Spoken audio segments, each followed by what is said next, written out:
maintenir ici à la chair. Le pasteur Patrick un jour m'a dit, si tu partais quelque part et qu'on te donne la chair, ne refuse pas. Mais si tu te dirigeais quelque part, il ne faut pas donner la chair à n'importe qui. Alors recevoir la chair, ça montre un amour et puis vraiment ce cœur paternel que vous avez. Merci beaucoup, pasteur. Est-ce que quelqu'un peut m'aider à célébrer le pasteur? Quelqu'un peut m'aider?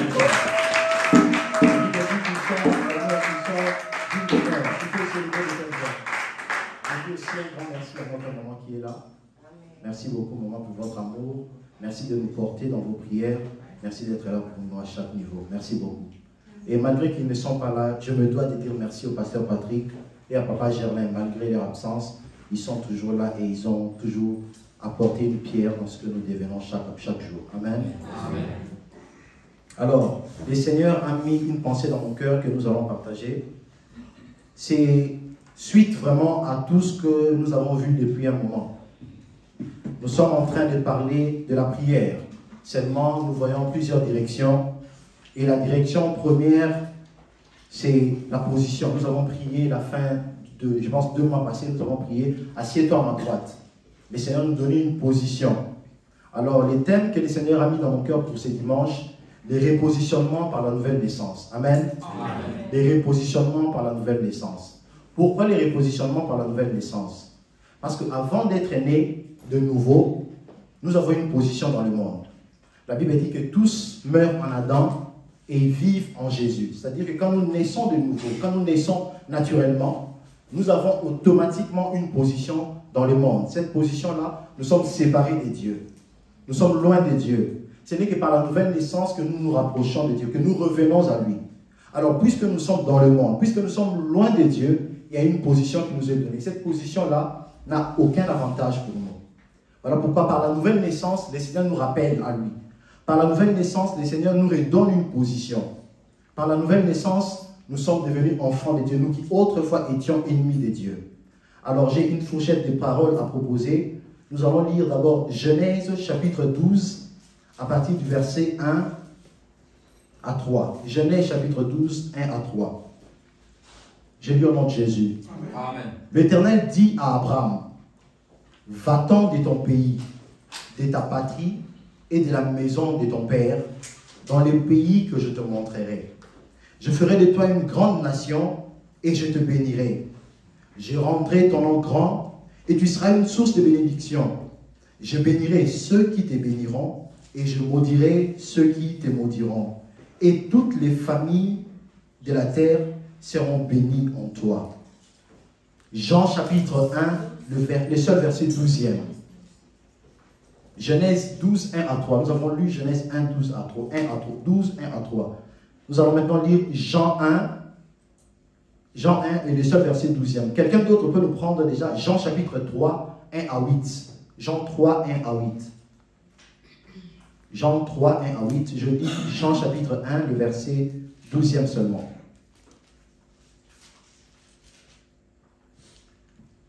La Bible dit, mais à tous ceux qui l'ont reçu, à ceux qui croient en son nom, elle a donné le pouvoir de devenir enfants de Dieu, lesquels sont nés non du sang, ni de la volonté de la chair, ni de la volonté de l'homme, mais de Dieu. Donc on a lu 12 à 13. Amen.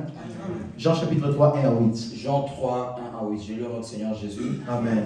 Mais il y eut un homme d'entre les pharisiens, nommé Nicodème, un chef de Juifs, qui vint, lui, auprès de Jésus, de nuit, et lui dit, Rabbi, nous savons que tu es un docteur venu de Dieu, car personne ne peut faire ce miracle que tu fais si Dieu n'est avec lui.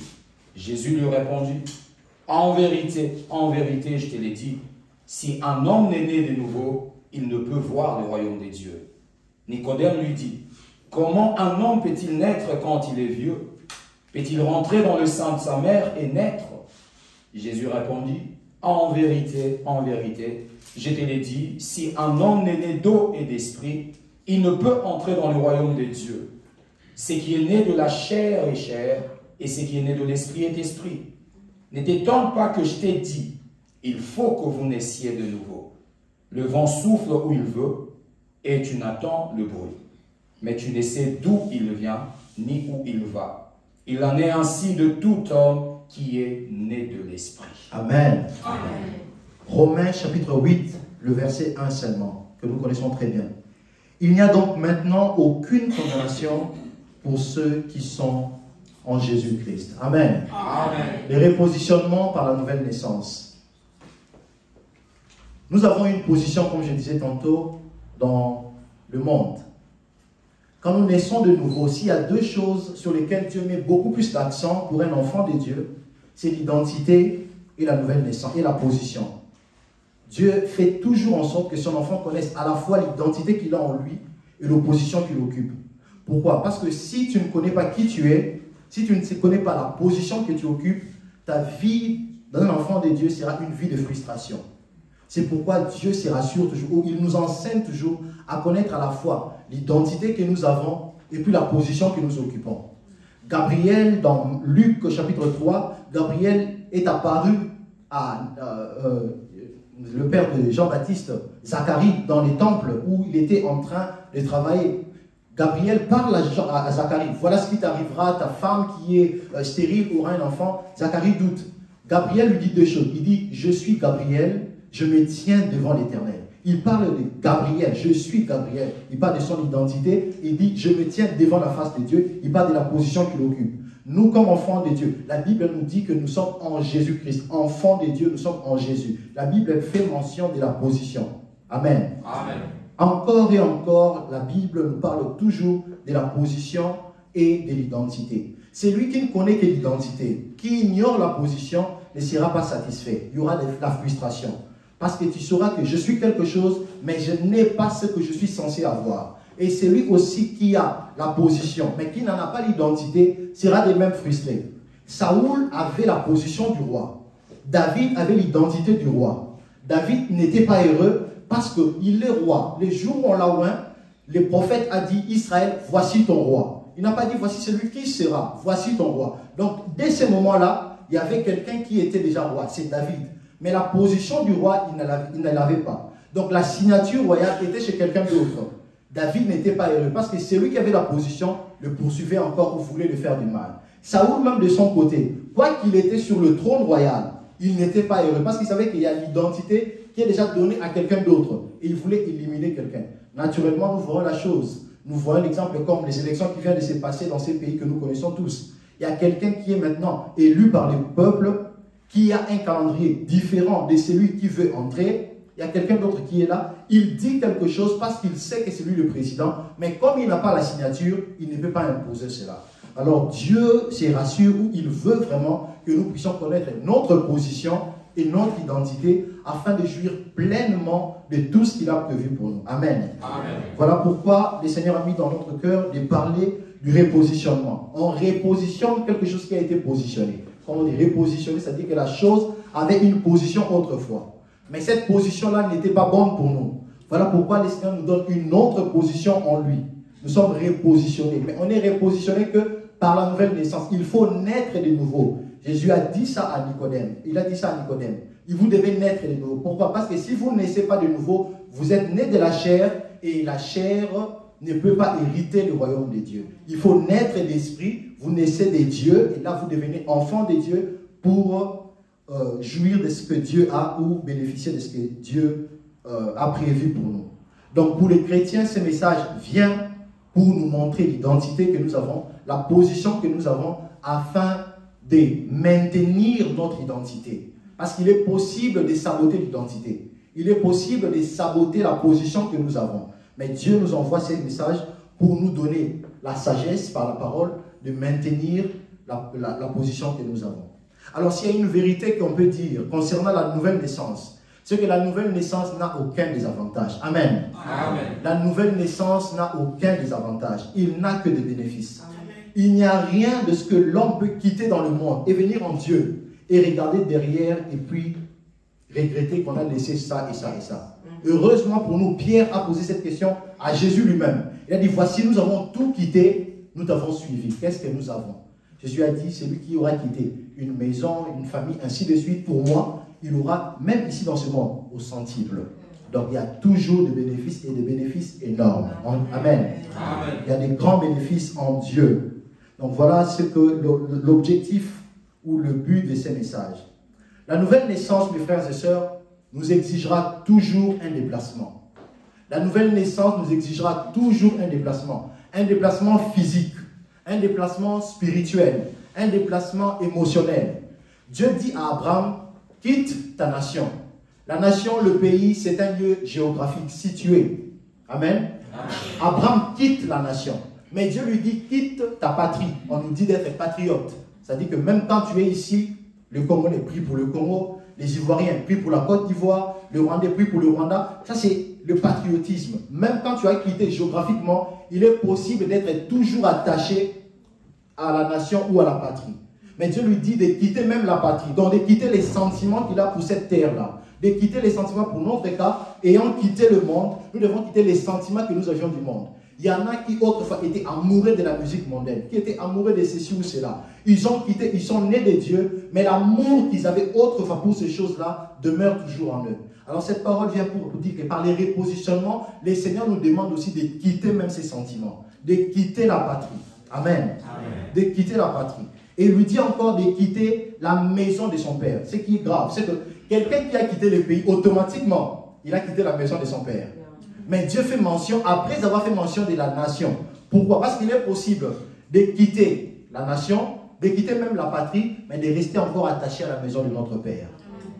Parce que la maison de notre Père, c'est là que nous sommes nés. La Bible dit, entraîne l'enfant quand il est petit. Quand il sera grand, il ne s'en détournera pas. Donc, quand l'enfant a grandi dans une éducation de la famille, quand l'enfant a été enseigné d'une certaine manière, même quand il devient grand, c'est possible qu'il soit toujours attaché à ce que papa a dit, à ce que maman a dit.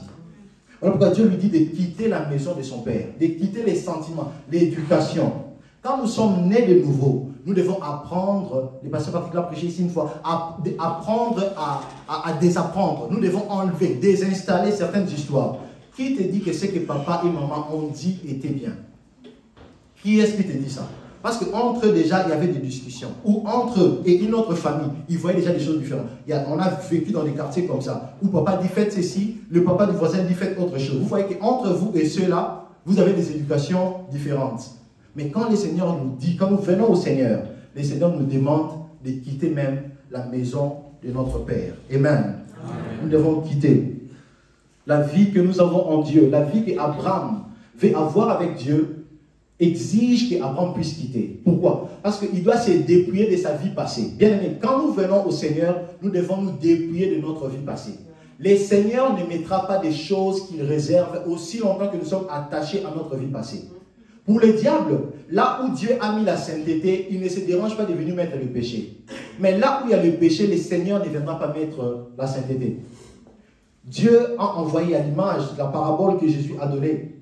On a planté les blés. L'ennemi, la nuit, est venu s'aimer l'ivraie. Là où il y avait les blés, l'ennemi est venu s'aimer l'ivraie.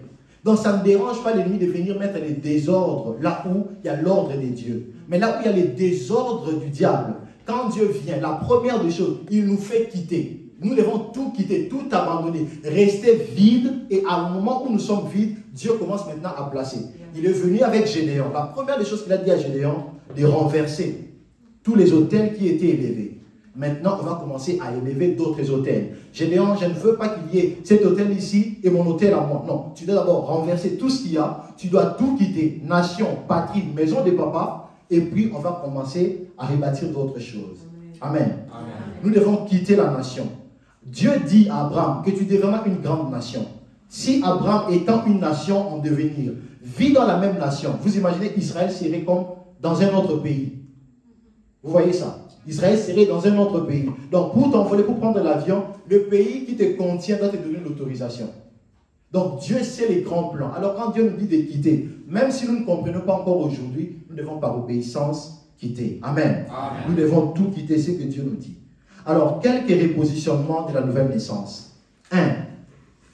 La nouvelle naissance nous repositionne de la mort à la vie, de l'enfer au paradis.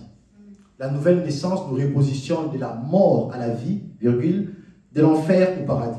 Quand nous sommes dans le monde, nous sommes morts. Tous meurent en Adam. Et en Jésus, par la nouvelle naissance, ils vivent. La nouvelle naissance nous donne comme cadeau la vie éternelle. Amen. Jean 3,16, le verset le plus connu. Car Dieu a tant aimé le monde, il a donné son Fils unique, afin que quiconque croit en lui ne périsse point, mais qu'il ait la vie éternelle. Amen. Amen. 1 Jean chapitre 5, 11 à 13. Quelqu'un peut nous lire ça? 1 Jean 5, 11 à 13. 1 Jean 5, 11 à 13. Et voici ces témoignages, ce que Dieu nous a donné la vie éternelle. Et que cette vie est dans son Fils. Celui qui a le Fils a la vie. Lentement, frère. Celui qui a le Fils a la vie. Celui qui n'a pas le Fils de Dieu n'a pas la vie. Celui qui n'a pas le Fils de Dieu, n'a pas la vie. Donc il a quoi? La mort. Il a la mort. Je vous écris ces choses afin que vous sachiez que vous avez la vie éternelle. Il nous écrit ces choses, nous, pour que nous sachions que nous avons la vie éternelle. Est-ce qu'à tout le monde qu'il écrit ces choses? Non. Il écrit à qui? Nous qui? Nous qui sommes nés de nouveau. La fin de la phrase dit: vous qui croyez au nom du Fils de Dieu. Vous qui croyez au nom du Fils de Dieu. Ceux qui croient au Fils de Dieu, ceux qui croient en son nom, ils ont la vie éternelle. Ceux qui n'ont pas encore cru, ils sont encore là. Ils sont encore dans l'ancienne positionnement. Ils sont encore dans l'ancienne position. La position qu'ils ont héritée par la naissance naturelle. Ce n'est que par la nouvelle naissance que nous passons de la mort à la vie. Et étant morts, nous sommes destinés à l'enfer. Parce que nous ne pouvons pas vivre avec Dieu. Mais par la nouvelle naissance, comme nous avons la vie, et cette vie est une vie éternelle avec Dieu. Amen. Amen. C'est une vie éternelle que nous avons avec Dieu. Nicodème est docteur. Nicodème est mort malgré qu'il est docteur. Nicodème vient voir Jésus. Jésus lui dit: tu es docteur en Israël, mais tu ne connais pas ces choses. Comment est-ce possible? Il est possible d'être même serviteur à l'église et ne pas être né de nouveau. Si tel est le cas, ces cultes, je prie vraiment qu'à la fin, quand on lancera l'appel, que vous puissiez vous lever et donner votre vie. Amen. Amen. Parce que c'est possible. Nicodème était docteur, mais ce qui concerne la nouvelle naissance, il ne savait pas encore ces choses-là. La même chose par rapport à ce que nous avons lu, Colossiens nous le dit, Colossiens 1, 12 à 14. Rendez grâce au Père qui vous a rendu capable d'avoir part à l'héritage des saints dans la lumière, qui nous a délivrés de la puissance des ténèbres et nous a transportés. Nous étions dans les ténèbres. Nous étions positionnés dans les ténèbres. Nous vivions dans les ténèbres. Mais quand Dieu est venu par sa grâce, il nous a transportés, il nous a repositionnés, il nous a pris des ténèbres et il nous a amenés ici maintenant dans ce royaume du Fils de son amour, en qui nous avons la rédemption, la rémission des péchés, en qui nous avons la rédemption, la rémission des péchés. Amen. Amen. La nouvelle naissance nous repositionne de la mort à la vie, de l'enfer au paradis. Deuxième point, la nouvelle naissance nous fait jouir des richesses infinies et enfouies de la parole de Dieu. Amen. Amen. La Bible dit que Dieu fait toutes choses par sa parole. La parole était avec Dieu, la parole était Dieu, la parole est Dieu. Donc quand Dieu veut agir dans la vie de son enfant, la chose que Dieu donne, c'est la parole. Quand Dieu veut agir dans la vie de son enfant, la Bible dit que dans leur angoisse, ils crièrent à l'Éternel. L'Éternel a envoyé sa parole. Donc la parole de Dieu, c'est les actions de Dieu. La parole de Dieu, c'est la main de Dieu qui travaille. Si Dieu veut travailler en toi, la seule chose qu'il te donne, c'est sa parole. Alors la parole de Dieu est riche. La Bible, mes frères, est riche. La Bible a tout ce dont on a besoin pour vivre heureusement ici sur la terre. Mais la Bible, les richesses qu'elle contient, les richesses que la Bible contient, tout le monde n'a pas accès. Ceux du monde n'ont pas accès à ça. Ceux qui ne sont pas nés de nouveau n'ont pas accès à cela. 1 Corinthiens 2,14 dit: mais l'homme animal ne reçoit pas les choses de l'Esprit de Dieu, car elles sont une folie pour lui. Et il ne peut les connaître parce que c'est spirituellement qu'on en juge l'homme animal. L'homme animal, le païen, il ne peut pas recevoir. C'est-à-dire que quand le païen ouvre la Bible, pour lui, c'est juste un livre pour des informations. Ils peuvent lire la Bible, mais ça ne leur sert à rien. Le diable, lorsqu'il a tenté Jésus, il a cité les psaumes, il a parlé de la parole de Dieu. Mais cette parole-là n'a rien fait pour lui. Pourquoi? Parce qu'il n'est pas né de nouveau, parce qu'il n'est pas enfant de Dieu.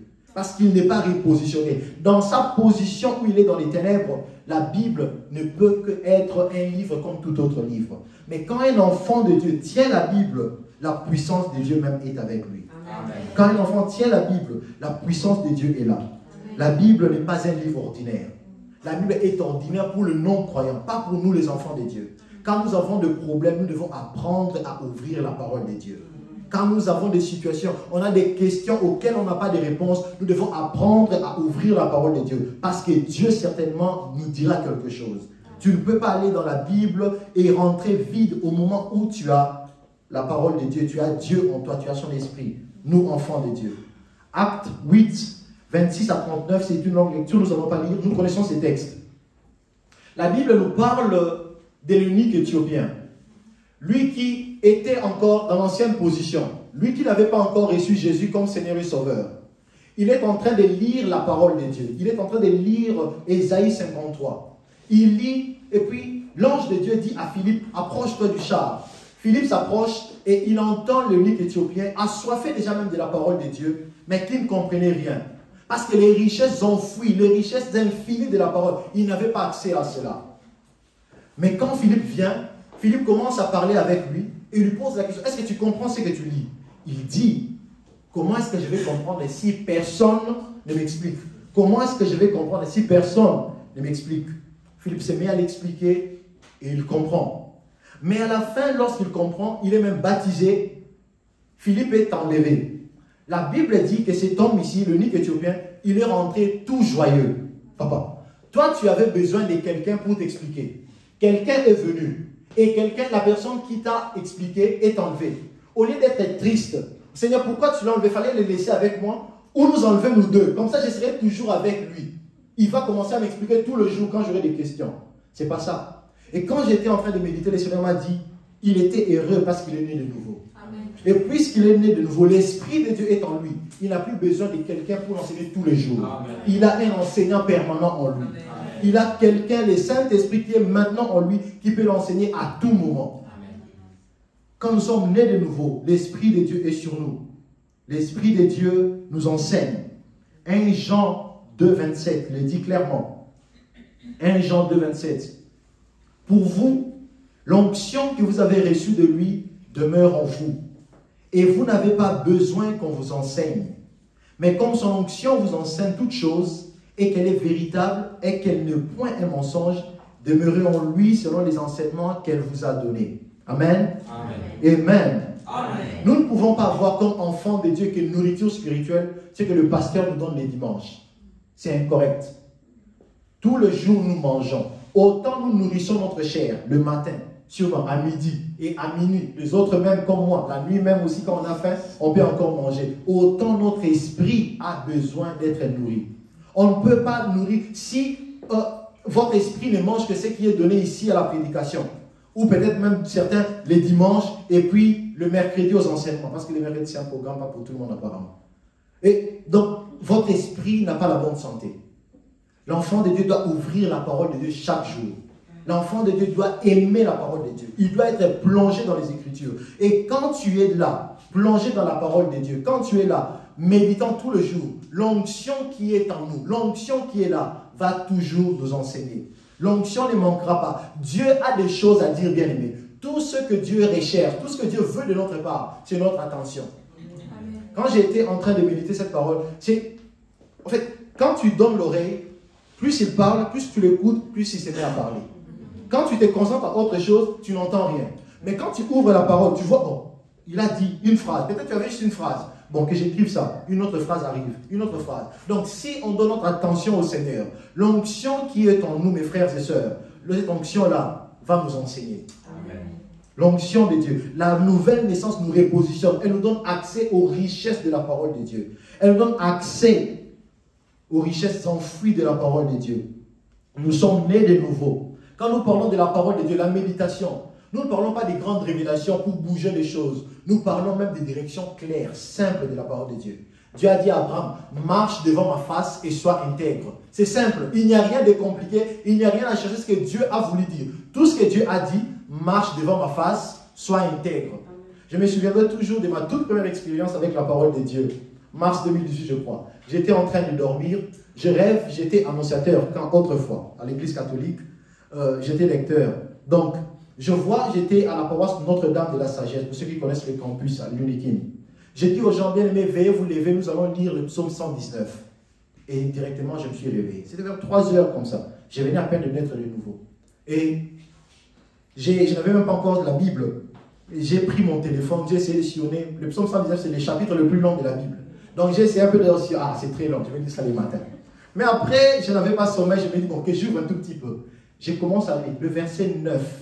Comment le jeune homme rendra-t-il pur son sentier si en se dirigeant selon ta parole? J'ai dit, waouh, comment est-ce que le Seigneur peut me donner cette parole? Il parle de jeune homme. Pourquoi pas jeune femme? Moi, j'allais dire que peut-être il y a une... Non, jeune homme. Je suis un jeune homme, on me parle d'un jeune homme. Donc tout ce que Dieu me dit, c'est marcher selon sa parole. Pas des révélations, juste ça. On n'a pas besoin de grandes révélations, on a besoin de la parole de Dieu. Et quand on a l'onction de Dieu, Dieu nous enseigne. Un verset simple, quelqu'un dit quelque chose, le Seigneur te fait entendre ça différemment. Amen. Amen. Et Philippe ici, qui cherchait des hommes, il ne cherche plus un homme. Philippe qui voulait avoir un homme pour l'expliquer, il n'est plus à la recherche d'un homme.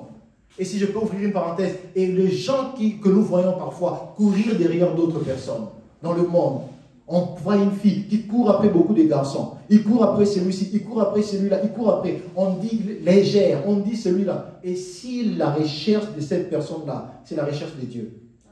Parce que la Bible dit que l'homme a été créé à l'image et à la ressemblance de Dieu. Donc en cherchant un homme, il est possible que quelqu'un cherche Dieu en un homme. Il est possible que quelqu'un est à la recherche de Dieu, mais comme il ne le voit pas, il cherche des hommes. Et si on apporte la parole de Dieu, si on amène la personne à naître de nouveau, le repositionnement sera fait. Les gens comme les eunuques éthiopiens, les gens qui cherchaient un homme, ils ne demandaient pas Dieu. Il a la Bible, il lit, il ne comprend pas. Il dit, bah, Seigneur, fais-moi grâce de comprendre. Il dit, comment je vais comprendre si quelqu'un, si un homme, il est à la recherche de l'homme, pas à la recherche de Dieu.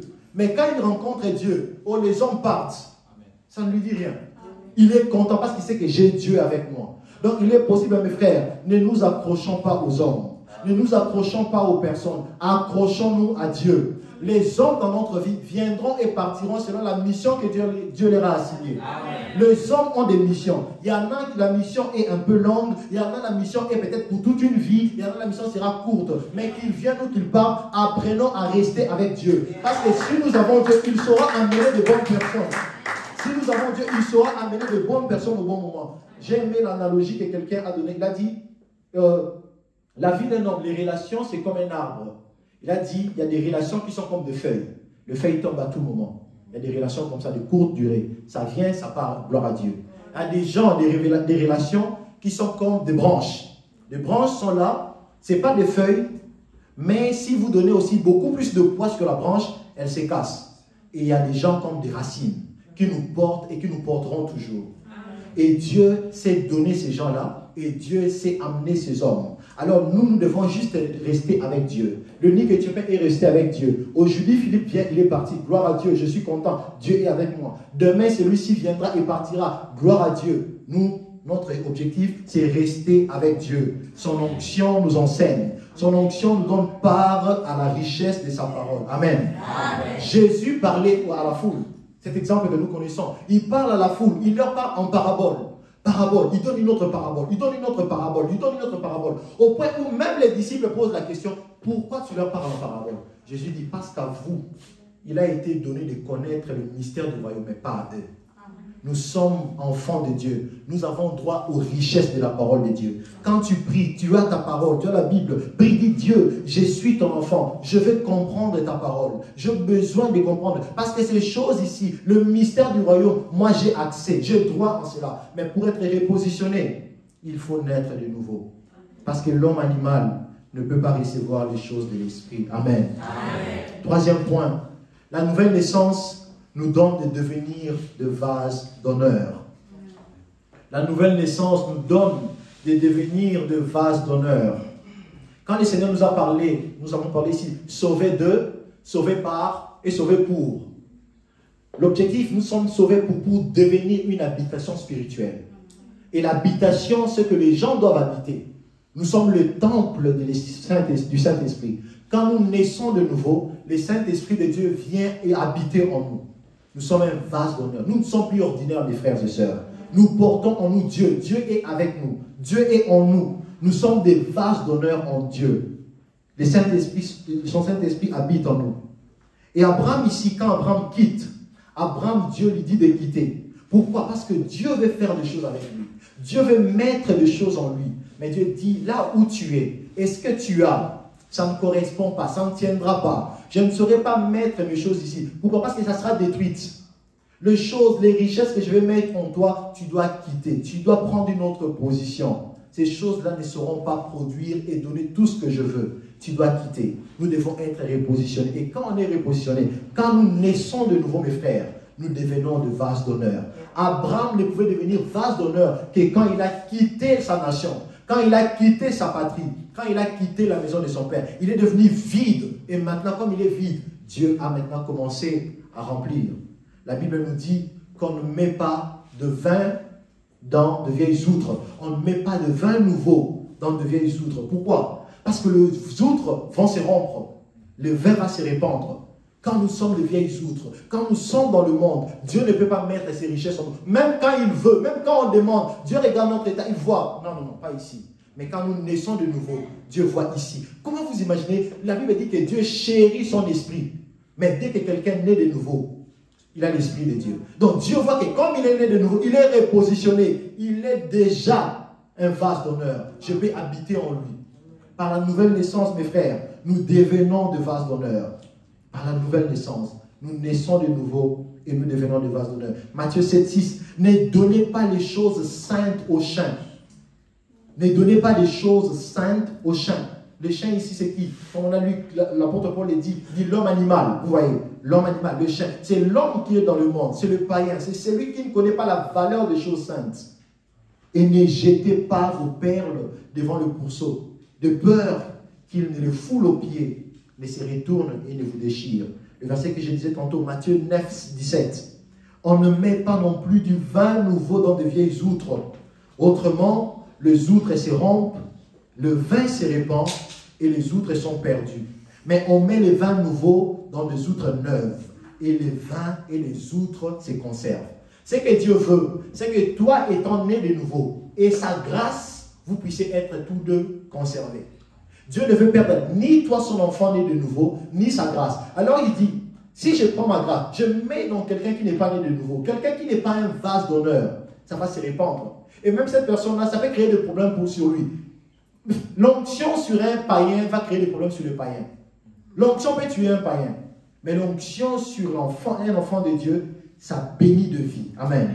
L'onction sur la vie d'un enfant de Dieu, ça bénit de vie. Dieu a du vin. Dieu cherche quelqu'un. Est-ce qu'il y a quelqu'un qui a besoin du vin de Dieu? Est-ce qu'il y a quelqu'un qui est un vase d'honneur? Est-ce que quelqu'un est né de nouveau? Ça, c'est la question.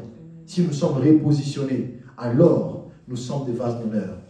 Jacques 1, 17. Nous allons lire beaucoup de textes. Jacques 1, verset 17. Toute grâce excellente et tout don parfait descendent d'en haut, du Père de lumière. Du Père, pas du Créateur. Parce que Dieu est créateur de toute créature. Mais il n'est Père que de ceux qui ont les fils en eux, donc ceux qui sont nés de nouveau. Donc c'est bien placé. Ça vient d'en haut, du Père de lumière, chez lequel il n'y a ni changement, ni ombre de variation. Du Père et non du Créateur. Est-ce qu'il y a un don qu'on aimerait avoir? Est-ce qu'il y a une grâce? Est-ce qu'il y a une faveur de Dieu qu'on aimerait avoir? La condition est simple, nous devons naître de nouveau. Si on est né de nouveau, mes frères, nous avons ces choses-là. Parce que les grâces excellentes, ça vient du Père. Ça vient du Père. Et étant Père, les pères font des choses pour les enfants sans même que les enfants demandent. Le Père savent déjà qu'ils aiment leurs enfants. Et quand le Père voit, il anticipe le besoin de l'enfant.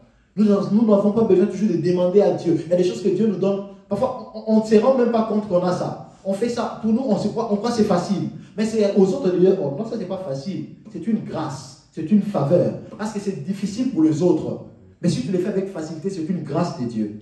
Ça, c'est quelqu'un qui est un vase d'honneur. Quelqu'un en qui Dieu a répandu quelque chose. Quelqu'un qui est né de nouveau. Amen. Amen. La nouvelle naissance, 30e point. 4e point. Nous avons dit la nouvelle naissance, le premier point.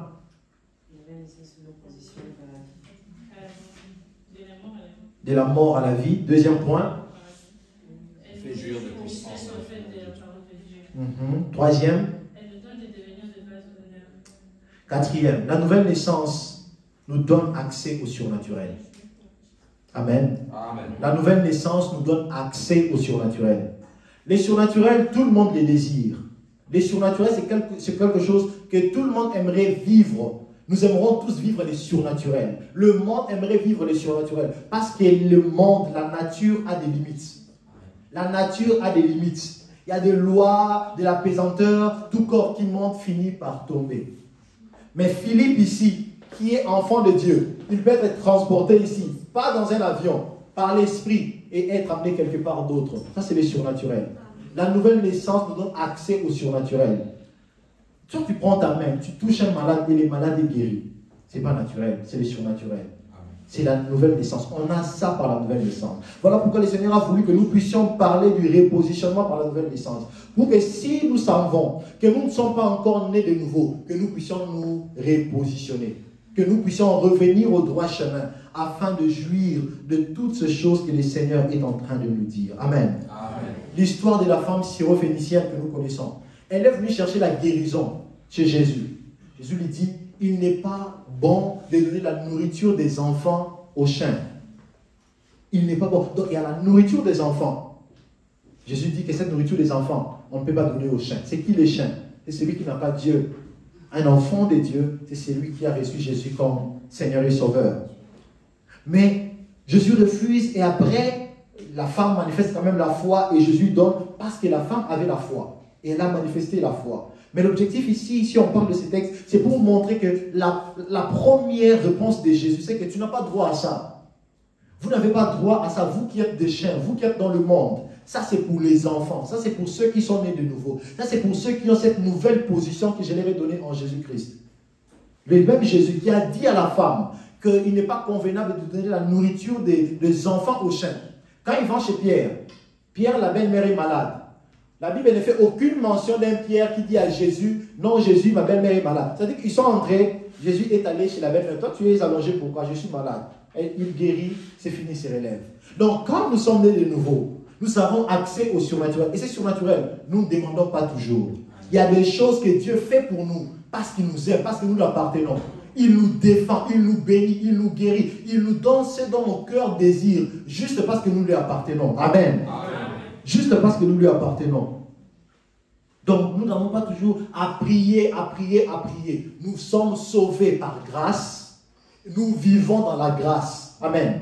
Nous avons été sauvés par grâce. Nous vivons dans la grâce. Et dans la grâce de Dieu, les Seigneurs nous donnent des faveurs après faveurs. Que quelqu'un m'aide à dire Amen. Que dans la grâce de Dieu, nous avons des faveurs et des faveurs. C'est-à-dire que Dieu te défend sans besoin, sans même te signaler. L'histoire de Jacob et Laban. Laban suit Jacob. Dieu se révèle à Laban et lui dit, garde-toi de dire quoi que ce soit à mon fils, ni en bien ni en mal. Ni en bien ni en mal. Jacob peut-être pendant qu'il priait, pas des visions, pas des rêves. Amen. Dieu est chez ses ennemis, ce que je disais en Lingala. Dieu est chez ses ennemis, leur interdisant de parler ni en bien ni en mal. Quand Laban arrive, il dit à Jacob, Jacob, j'allais te frapper ou j'allais te tuer, mais ton Dieu m'est apparu. Il m'a dit, même Jacob lui-même regardait, waouh. Pendant que je l'ai cherché, je ne le voyais pas. Il s'occupait des choses. Mes frères et sœurs, quand nous sommes enfants de Dieu, nous avons accès au surnaturel. Amen. Des défenses que nous ignorons. La protection que nous ne voyons pas toujours. Des grâces imméritées. C'est notre vie en Jésus. Amen. C'est notre vie en Jésus. Quand Jésus est né, l'ange dit à Jacob, à Joseph, il dit, Joseph, prends l'enfant, amène l'enfant en Égypte. Parce que Hérode veut tuer l'enfant. Mais plus tard, l'ange vient dire à Joseph, retourne en Égypte, car ceux qui voulaient tuer l'enfant sont tous morts. Tu avais dit Hérode en venant. Maintenant, tu me dis de rentrer, tu dis que tous ceux, donc ils étaient nombreux. Pourquoi tu ne m'as pas dit? Il se pourrait que je suis passé par la maison de quelqu'un qui était dans le groupe. Tu n'as pas besoin de connaître leur nombre. Tu as juste besoin de m'appartenir. Quand tu m'appartiens, quel que soit leur nombre, moi je vais te protéger. Quand tu m'appartiens, quel que soit leur nombre, moi je vais. Donc tu n'as pas besoin de connaître le nom de qui veut te faire du mal, leurs adresses. Tu vas faire quoi avec? Bon, si on te dit qu'il est en Inde, celui qui veut te faire du mal, il est en Inde. Après, tu fais quoi? Tu prends l'avion, tu vas en Inde? Non, tu n'iras pas. Mais tu as juste besoin d'être avec Dieu. Et quand tu es avec Dieu, Dieu s'occupe de quels que soient leurs endroits où il vit. Amen. Quels que soient les endroits où il vit. Est-ce que Dieu a enseigné à Jacob, à Joseph, tu n'as pas besoin de connaître? Tu n'as pas besoin de connaître leur nombre. Leur nombre, non. Moi, je t'ai dit Hérode. Maintenant, je te dis tous ceux, c'est-à-dire que tous ceux qui étaient là. Donc, je me suis occupé de Hérode et sa bande. Je me suis occupé d'eux. Et je prie que Dieu s'occupe de tous ceux qui voudraient te faire du mal parce que tu l'appartiens. Amen. La nouvelle naissance nous donne de prendre part à l'héritage. On l'a déjà dit dans la lettre, les textes que nous avons lus de Colossiens. On est grâce à Dieu qui nous a donné de prendre part à l'héritage. Éphésiens 2, 12 à 13. Souvenez-vous que vous étiez, quand la position ancienne, souvenez-vous que vous étiez en ces temps-là sans Christ, autrefois, dans notre ancienne position. Nous étions sans Christ. Comment nous étions quand nous étions sans Christ? Nous étions privés du droit des cités en Israël. Nous étions étrangers aux alliances de la promesse. Nous étions sans espérance et sans Dieu dans le monde. Dans le monde, nous sommes sans Dieu. Dans le monde, nous sommes sans espérance. Dans le monde, nous sommes étrangers aux alliances de promesses. Dans le monde, nous n'avons absolument rien. En Dieu, nous avons tout. Dans le monde, nous n'avons rien. Tout ce qu'ils ont, ils n'ont absolument rien. Amen. Tout ce qu'ils ont, ils n'ont absolument rien.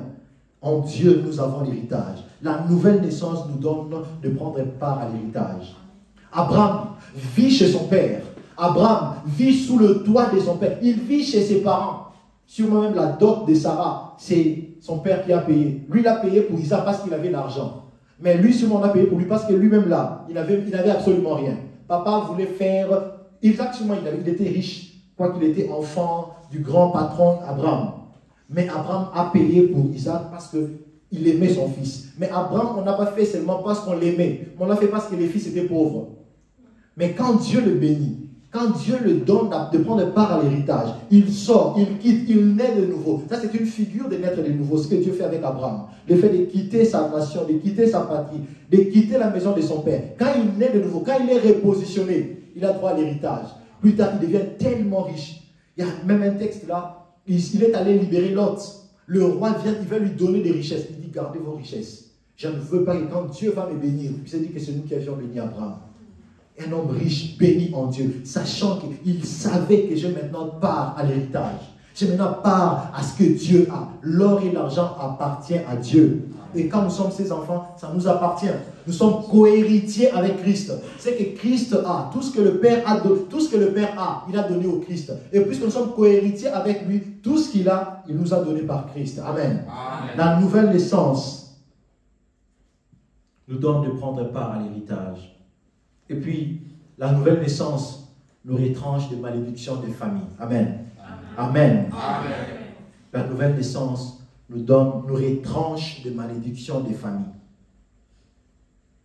Lorsque Dieu dit à Abraham de quitter sa maison, de quitter sa nation, sa patrie, la maison de son père, en les faisant quitter de la maison de son père, il les fait quitter même de lois qui sont établies. Amen. Il les fait quitter des lois qui sont établies. Il y en a ici, au pays, vivant dans les maisons de nos pères.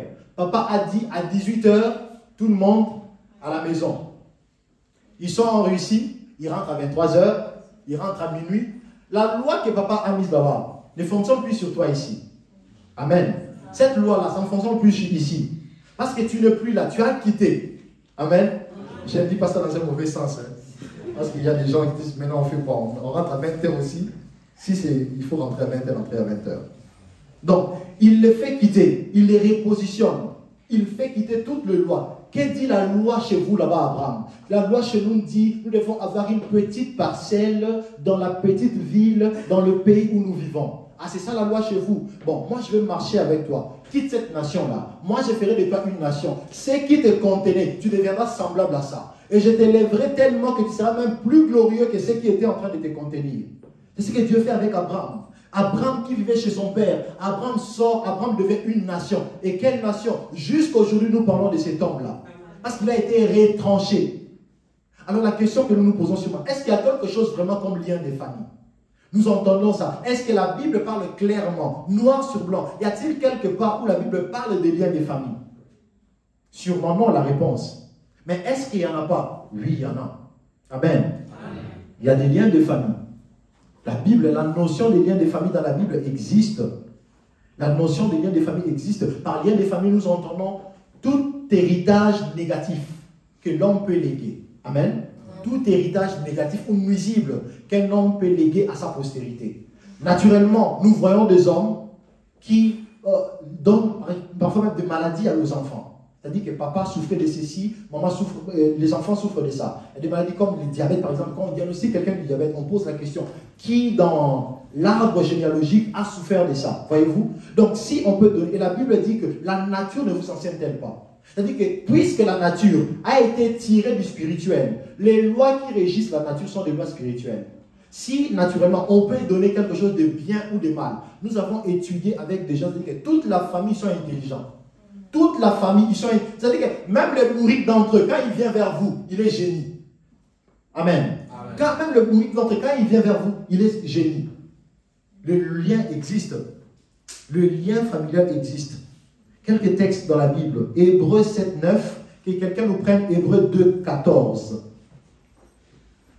Hébreux 7, 9. Hébreux 2, 14. Quelqu'un d'autre nous prend Hébreux 31, 29. Et puis Matthieu 27, 25. Matthieu 27, 25, nous allons lire en dernier lieu. Hébreux 2, 14. Hébreux 7. Hébreux 7, 9. De plus, l'envie qui perçoit la dîme. Attends s'il te plaît, frère. Est-ce que nous sommes là? Hébreux 7, 9. Hébreux 7, 9. Amen. Amen. Soyons là. Voyons quelque chose. Hébreux 7, 9. Je peux continuer? Oui, allons-y. De plus, l'envie qui perçoit la dîme l'a payé pour ainsi dire par Abraham. Amen. Amen. La Bible dit que Lévi qui perçoit la dîme l'a payé à Abraham. Merci. C'est-à-dire que Lévi il n'est même pas petit-fils, c'est l'arrière-petit-fils d'Abraham. Mais la Bible dit que Lévi a payé la dîme à Abraham. Lévi a payé la dîme. Abraham a payé la dîme. Mais lorsqu'Abraham payait la dîme, c'est même le petit-fils qui paye. C'est même le petit-fils qui fait. C'est-à-dire qu'il y a des actions spirituelles que nous posons et toute la lignée pose l'action en nous. Du reste, nous avons hérité la mort par Adam. Qui était dans les jardins d'Éden ici? C'est où? C'est dans quel pays? Les jardins d'Éden, c'est dans quel pays? Qui a mangé l'arbre interdit? Mais nous tous, nous sommes morts. Pourquoi? Parce que quelqu'un a mangé et nous a tous entraînés. Nous sommes nés de nouveau. Nous sommes maintenant réconciliés avec Dieu. Qui était à Golgotha ici parmi nous? Nous étions tous à Golgotha en Jésus. Amen. Amen. Nous étions tous, quelqu'un, un seul est mort. Et il nous a tous rachetés. Amen. Le lien existe. Hébreux 2, 14. Voici celui-ci. Hébreux 2, 14. J'ai lu au nom du Seigneur. Amen. Ainsi donc, puisque les enfants participent au sang et à la chair. Puisque les enfants participent au sang et à la chair. Il a également participé lui-même. Afin que par la mort, il anéantit celui qui a la puissance de la mort. Amen. C'est-à-dire le diable. Amen. Amen. Amen. Amen. Amen. Les enfants participent au sang et à la chair. Les enfants prennent part au sang et à la chair. Lévi a pris part au sang d'Abraham. Lévi a payé la dîme en Abraham. Lévi a posé de bonnes actions en Abraham. Amen. Lévi a posé de bonnes actions en Abraham. Les enfants participent. Il est possible qu'un grand-père aille toucher au fétiche et par là amène toute la lignée chez les féticheurs. Il est possible qu'on puisse être en train de souffrir aujourd'hui, que quelqu'un soit lié par des choses, pas parce qu'il a fait la chose lui-même, mais parce que quelqu'un d'autre l'a fait. Et lui, il a participé. Parce que les enfants participent au sang, ils participent à la chair. Et même Jésus, la Bible dit que Jésus a participé. Jésus a participé. Voilà pourquoi Dieu n'a pas voulu que Jésus naisse chez tout le monde. Jésus devait naître d'Abraham. Je me permets de dire, ou je suis tenté de dire, dans le couple de Marie et Joseph, celui qui était beaucoup plus important pour Dieu dans cette scène-là, c'est Joseph. Amen. C'est Joseph, pas Marie. Pourquoi? Parce que pour Marie, la condition pour la femme, c'était que la Vierge tombera enceinte. Toute fille vierge, en ce moment-là, en Israël, était potentiellement mère de Jésus. Toute fille vierge était potentiellement mère de Jésus. Mais pas tout homme. L'homme devait venir seulement d'Abraham et puis de David. Parce que la prophétie avait dit le rejeton de David. Le lien. Dieu a commencé à entretenir. Frère, il est possible que Dieu est en train de faire quelque chose avec toi comme Abraham. Mais pas pour toi. Parce que Dieu vise quelqu'un d'autre qui viendra après toi. La Bible dit que non, à Abraham et à sa postérité. Croyant qu'Abraham est Isaac. Mais l'apôtre Paul nous explique, cette postérité-là, c'était Christ. La postérité, c'était Christ. Donc Dieu peut initier quelque chose que nous voyons, même pas pour nous, mais pour des gens qui viendront plus tard, pour des hommes qui viendront plus tard. Alors Dieu a commencé ici. Le lien est là. Nous voyons les liens. Jésus. Quand Joseph veut partir, Joseph apprend que Marie est enceinte. Joseph veut s'en aller. Dieu revient. Petit, tu vas détruire le film que j'ai composé. Rentre là-bas. Rentre. Parce que si tu pars, quelqu'un d'autre arrive. Et quelqu'un, supposons, de la tribu de Lévi, ou de Joseph ou de Manassé, la scène est embrouillée. Il faut que Joseph soit là, parce que Joseph est de la maison de David. Amen. Joseph est de la maison de David. On voit ici la notion des liens. Jérémie 31, 29. En ce jour-là, on ne dira plus, les pères ont mangé des raisins verts, et les enfants, et les dents des enfants en ont été agacées. Ça, ce sont des liens. Les pères ont mangé, pas les enfants. Pas les enfants. Les enfants n'ont pas mangé. C'est les pères qui ont mangé. Mais les enfants maintenant, ils en ont des dents agacées. Parce qu'ils ont mangé ça dans leur père. Ils ont mangé ça dans leur père. Combien d'histoires n'avons-nous pas entendu que quelqu'un a béni quelqu'un? Pourquoi? Parce que simplement, il a enseigné. Il nous est arrivé très souvent parce que mes papas, mes pères sont plus des enseignants. Amen. Mes pères sont plus des enseignants. Alors, dans la plupart des écoles, je ne sais pas, Bataman Doudou, ils aiment trop étudier. Alors, ça fait qu'ils ont enseigné beaucoup de gens. Alors, la plupart d'entre eux sont des professeurs. Dans plusieurs écoles où nous sommes partis. Et toujours, quand tu viens donner une interrogation pour une première fois, et regarde ce nom, frère. Toi, tu es quel frère? Toi, tu avais un oncle à Kikwit, oui. Il faisait quoi? Ça dit que l'attitude même du professeur change vis-à-vis de toi. Pas parce que tu l'as fait du bien, tu ne le connaissais pas, mais parce qu'il y a quelqu'un qui l'a enseigné plus tard. Et tu es en train de bénéficier de ça. Et beaucoup de gens ont vécu des histoires comme ça. On a parlé récemment pendant des enseignements de Joseph, de David, qui a dit, qui est-ce qui est là dans la maison de David, dans la maison de Saoul, pour que je lui fasse du bien? Pourquoi? À cause de Jonathan. Il est possible qu'on bénéficie parce que quelqu'un a fait du bien. Il est possible qu'on soit aussi combattu parce que quelqu'un a fait du mal. Alors nous qui sommes là, nés de nouveau, non, si nous n'avons pas quelqu'un qui nous donne quelque chose comme Abraham, c'est pas grave. Dieu va commencer avec nous. Mais nous serons de ceux qui vont donner un héritage qui est positif aux générations qui vont arriver.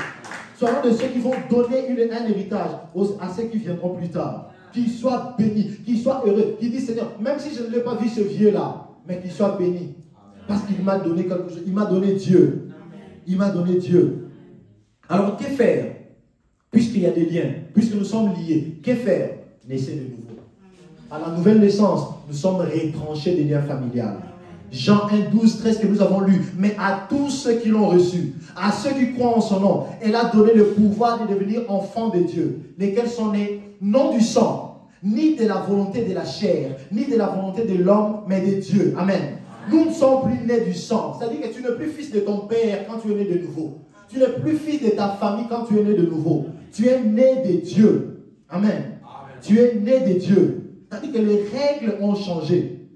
Les règles ont changé. Étant né de nouveau, notre vie change.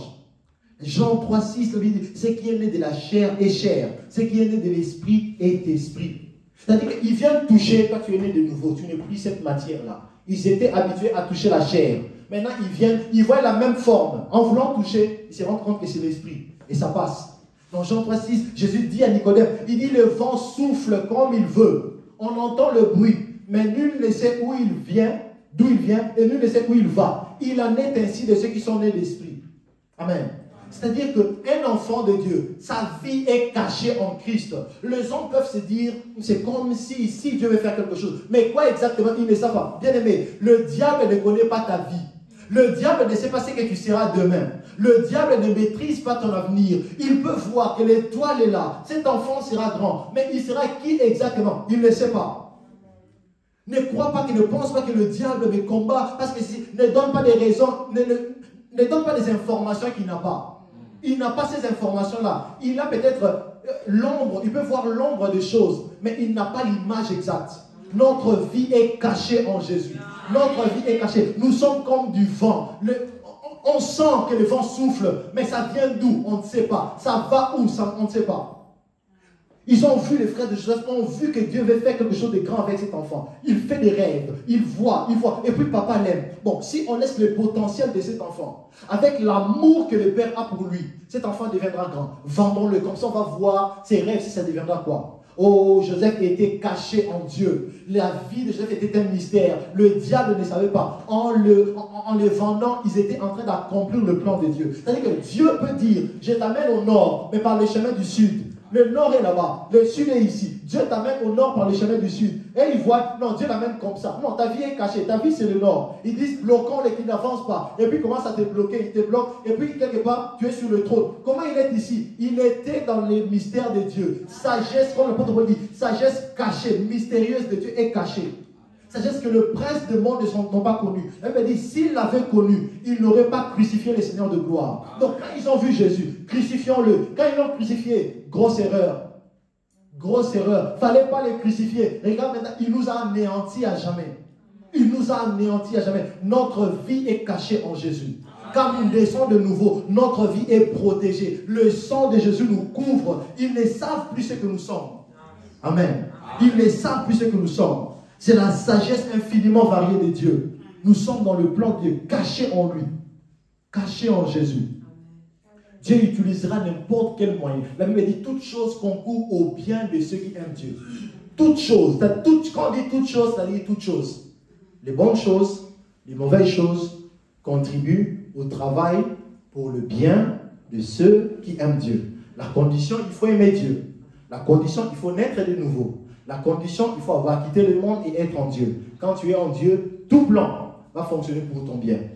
On dit crise. Crise fonctionne pour ton bien. On dit baisse de rouble. Baisse de rouble fonctionne pour ton bien. On dit hausse. C'est-à-dire que ça soit, quelle que soit la loi. Jacob, là-bas a dit à Jacob, non, toi tu commences à devenir riche. Changeons de loi. Les tachetés seront à toi. Maintenant, tous les petits sont des tachetés. Ah non, non, non. Il devient riche. Changeons la constitution du pays pour l'embrayer. Maintenant, ça sera tel genre. Maintenant, là, c'est telle race qui est donnée. Donc, c'est comme si la loi qu'on donnait commençait à produire la race pour Jacob. Donc, chaque loi fonctionne pour le bien de ceux qui aiment Dieu. Parce que notre vie est cachée en Dieu. Amen. Notre vie est cachée en Dieu. Le temps nous manquerait de parler de Josué et Haï. Josué a perdu le combat face à Haï. Pourquoi? Parce qu'il y avait un désordre, il y avait les péchés dans le camp. Et ils ont perdu. Et quand Josué est parti chez Dieu, il a prié. Le Seigneur lui a dit, voilà, il y a ceci, Akan a touché ce qui était interdit. Il a réorganisé, il a repositionné. Il a repositionné les camps de Dieu. Les camps de Dieu étaient maintenant désormais chez Dieu en totalité. Et lorsque les camps de Dieu étaient chez Dieu totalement, Dieu dit, allez au combat. Le problème d'Haï, mes frères et sœurs, c'est parce qu'il avait gagné autrefois. La cause de la chute d'Haï, c'est parce qu'ils avaient gagné. Oh, tu as l'impression que tu es en train de perdre. Cette perte-là, c'est ça même la raison de ta victoire. Parce que ceux qui ont eu l'habitude de t'utiliser, de te faire du mal, de dominer sur toi, cette assurance qu'ils ont, c'est ça même qui cause leur chute. Haï a dit, ah ça c'est Josué, on a 1-0. On aura maintenant 2-0. Non, non, non, vous n'aurez pas 2-0. Dieu est avec eux maintenant. Ils sont venus autrefois sans Dieu. Il y a des choses que vous avez essayé de résoudre. Il y a des problèmes dans la famille. Il y a des questions dans la famille que vous essayez avec intelligence. Vous n'arrivez toujours pas. Associez Dieu. Associez Dieu. Dieu vous donnera des stratégies. Il a dit à Josué, voilà ce que vous allez faire. Qu'un groupe participe. Ils ont mis une stratégie. Ceux-ci ont attiré Haï. Quand Haï est venu, ceux qui étaient derrière, ils ont mis du feu dans les camps. Et ils étaient maintenant pris. Et ils ne pouvaient plus avancer. Nous sommes retranchés. Ta vie est retranchée. Amen. Amen. Notre vie est retranchée. Alors pour finir, 2 indispensables à la nouvelle naissance. Les choses qui accompagnent impérativement la nouvelle naissance. Amen. Amen. Le baptême et la sanctification. Il y a une corrélation entre la nouvelle naissance et les baptêmes et la sanctification. Et on ne peut pas nous en passer. On ne peut pas choisir. Lorsque Jésus envoie ses disciples, il dit, allez, faites de toutes les nations des disciples. Il ne dit pas, et puis demandez ce qu'ils veulent. S'ils vont accepter d'être baptisés, ou s'ils pensent que non, ils peuvent ne pas être baptisés, mais ils ont déjà cru. Non. La Bible dit, dans Matthieu 28, la Bible dit, allez, faites de toutes les nations des disciples, les baptisant au nom du Père, du Fils et du Saint-Esprit. Marc 16 dit, faites des nations des disciples, ceux qui croiront et seront baptisés. Ceux qui croient, donc, le connecteur logique qui est là et la conjonction de coordination et qui est là, c'est-à-dire que les deux doivent être là. Si j'organise une fête, je dis, celui qui vient avec papa et maman va entrer. Celui qui vient avec papa, il va entrer ou pas? Il n'entre pas. Celui qui vient avec maman, il entre ou pas? Pourquoi? Parce que la condition est papa et maman. La Bible dit, ceux qui croiront et seront baptisés. Est-ce que je dis que ceux qui n'ont pas été baptisés, ils n'ont pas cru? Non. Ils ont cru, mais ils n'ont pas encore fini le travail qui doit être fait. Jésus n'a pas proposé. Bien aimé, le baptême n'est pas facultatif. Nous ne devons pas choisir. Nous devons être baptisés. Alors si nous sommes là, que nous sommes nés de nouveau, mais nous n'avons pas encore été baptisés, il est temps d'être baptisés. Venez voir le pasteur après les cultes, donnez votre nom, ça ne prendra pas un mois. Philippe a enseigné l'eunuque éthiopien sur le champ et il a baptisé. Et nous voyons dans cette même histoire que lorsque l'eunuque éthiopien, Philippe se met à l'expliquer. L'eunuque éthiopien dit, voici de l'eau, pourquoi est-ce que je ne serai pas baptisé? La question que Philippe lui pose, c'est qu'il dit, si tu crois, tu peux être baptisé. Il a dit, je crois. Et puisqu'il croyait, il a été baptisé. Donc quand il y a la foi en Dieu, les baptêmes doivent suivre. Amen. Quand il y a la foi en Dieu, les baptêmes doivent suivre.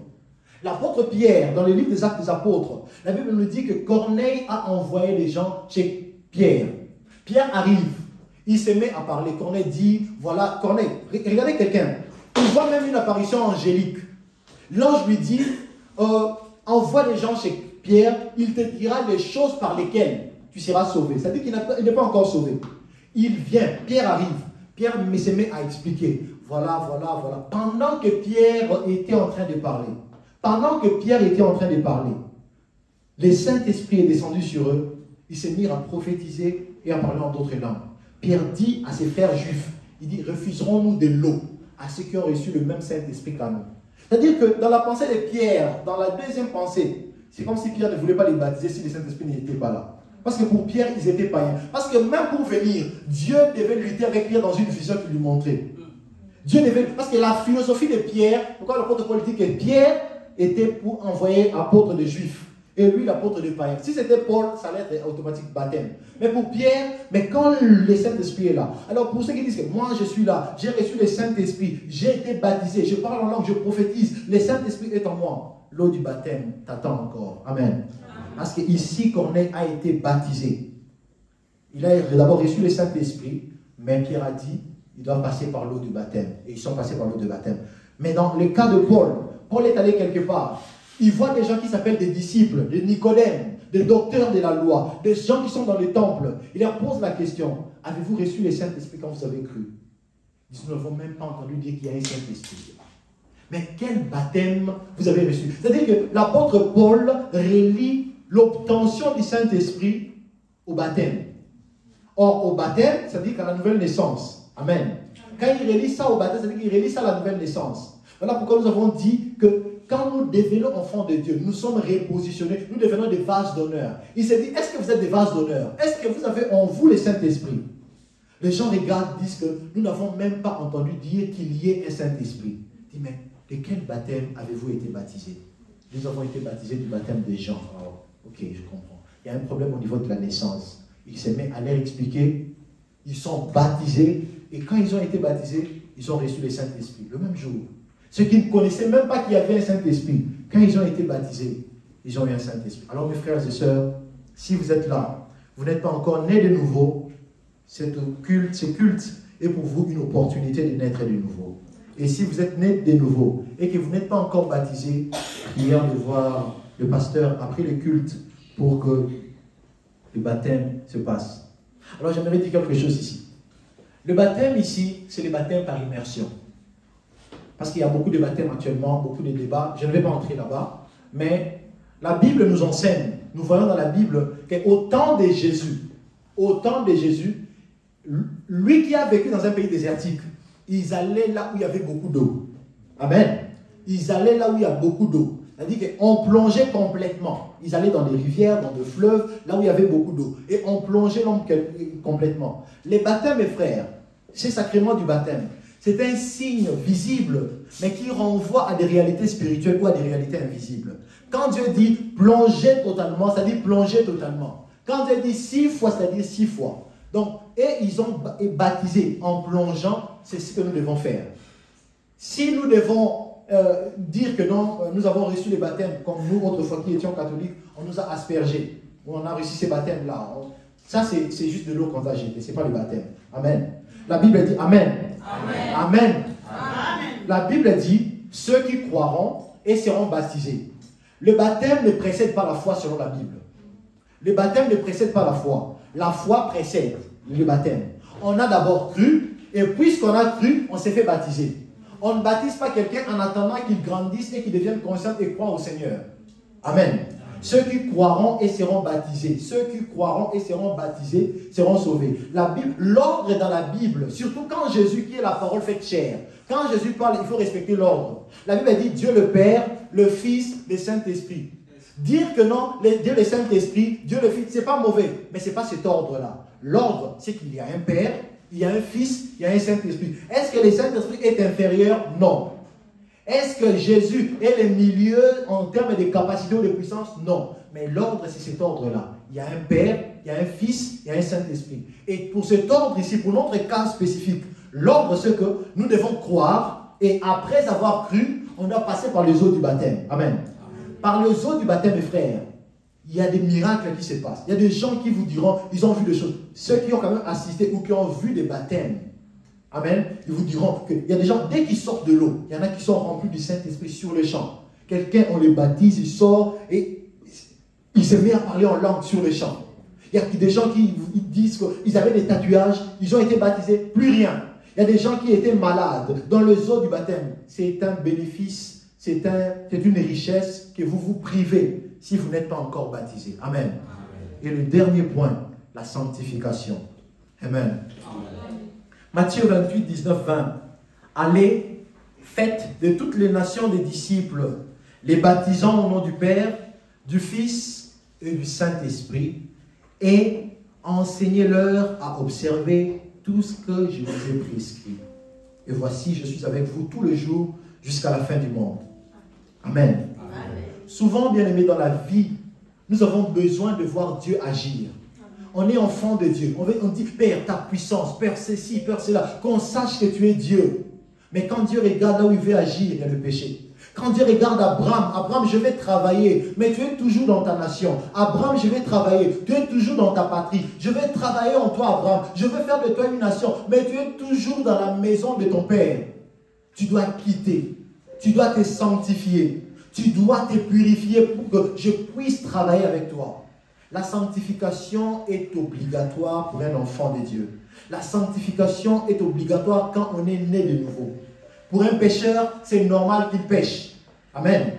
Mais pour un enfant de Dieu, c'est normal qu'il se sanctifie. Autant il est normal pour un pécheur de pécher, autant il est normal pour un enfant de Dieu de se sanctifier. Amen. Amen.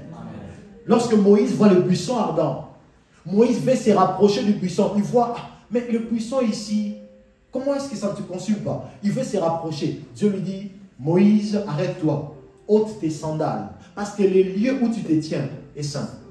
Pourquoi est-ce que Moïse doit ôter les sandales? Parce que les sandales est un signe pour Moïse de péché. On ne peut pas nous rapprocher d'un Dieu saint étant pécheur.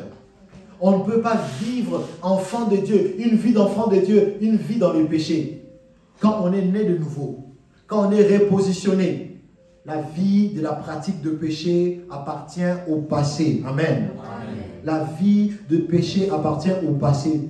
Ésaïe 59, 1, 2 nous dit, non, la main de l'Éternel n'est pas trop courte pour sauver, ni son oreille trop dure pour entendre, mais ce sont vos crimes qui mettent une séparation entre vous et votre Dieu. Ce sont vos péchés qui vous cachent sa face et l'empêchent de vous écouter. Élie, quand il veut demander le feu, il ne commence pas à demander le feu. Élie commence d'abord à rétablir l'autel. Il commence d'abord à se sanctifier. Il commence d'abord à mettre dans le passé tout ce qui était des prophètes de Baal. Et lorsqu'il rebâtit l'autel, il demande le feu. Le feu est là. La puissance de Dieu descend avec facilité là où il y a la sanctification. La puissance de Dieu descend avec facilité là où il y a la purification. Puisque Dieu est saint, il nous invite, nous, son Église, à être sainte. Amen. Amen. 1 Thessaloniciens 4, 3 à 5. Ce que Dieu veut, c'est votre sanctification. c'est que vous vous absteniez de l'impudicité, c'est que chacun de vous sache posséder son corps dans la sainteté et l'honnêteté, sans vous livrer à une convoitise passionnée, comme font les païens qui ne connaissent pas Dieu. Nous connaissons Dieu. Nous sommes nés de nouveau. Dieu veut que nous puissions nous sanctifier. Amen. Amen. Alors nous devons vivre d'une manière digne de Dieu. Nous devons avoir une marche qui est agréable au Seigneur. La vie de la sanctification. Naître de nouveau, être repositionné dans le royaume de Dieu. Et puis vivre dans le péché, c'est annuler l'action du salut. C'est annuler l'action du salut. C'est faire plus 1, moins 1. C'est 0. Amen. Pour ceux qui ont fait des mathématiques ici, ils vous diront, quand vous avez une fonction et que vous intégrez la fonction, vous avez un résultat. Et si vous faites la différentielle de cette fonction-là, vous aurez la fonction première. Amen. Donc, c'est-à-dire que quand tu vas quelque part et puis tu reviens, c'est comme si quelqu'un, bon, disons que papa te laisse à la maison. Toi, tu sors et puis tu reviens avant que papa ne revienne. Quand papa vient te trouver là où tu étais. Donc, tu es dans le péché, tu te purifies et puis tu retournes dans le péché. Amen. Donc, c'est faire 1 moins 1. Nous devons nous purifier. C'est que Dieu veut, c'est notre sanctification. Si nous nous sanctifions, mes frères, si nous nous efforçons à vivre d'une manière digne de Dieu, la puissance de Dieu sera avec nous. Les repositionnements par la nouvelle naissance, tout ce qu'il y a comme bénéfice, nous allons les vivre sans effort. À tous ceux qui l'ont reçu, à ceux qui croient en son nom, elle a donné le pouvoir de devenir enfants de Dieu. Ne foulons pas la grâce de Dieu aux pieds. Amen. Ne foulons pas la grâce de Dieu aux pieds. Et ça nous a parlé sauvés par grâce. Nous devons connaître de quoi nous sommes sauvés. Nous devons savoir où est-ce que nous étions. Donc, où est-ce que nous étions positionnés autrefois. Afin que quand nous sommes repositionnés, on peut jouir, on peut dire, Seigneur, je vais marcher d'une manière qui t'est digne. Je vais te plaire par ma marche. Parce que je sais où je suis maintenant. Je sais que je suis enfant de Dieu. À ceux qui l'ont reçu, à ceux qui croient en son nom, elle a donné le pouvoir de devenir enfants de Dieu. Lesquels sont nés ni du sang, ni de la volonté de l'homme, ou de la volonté de la chair, mais sont nés de Dieu. Lèvons-nous, nous allons prier.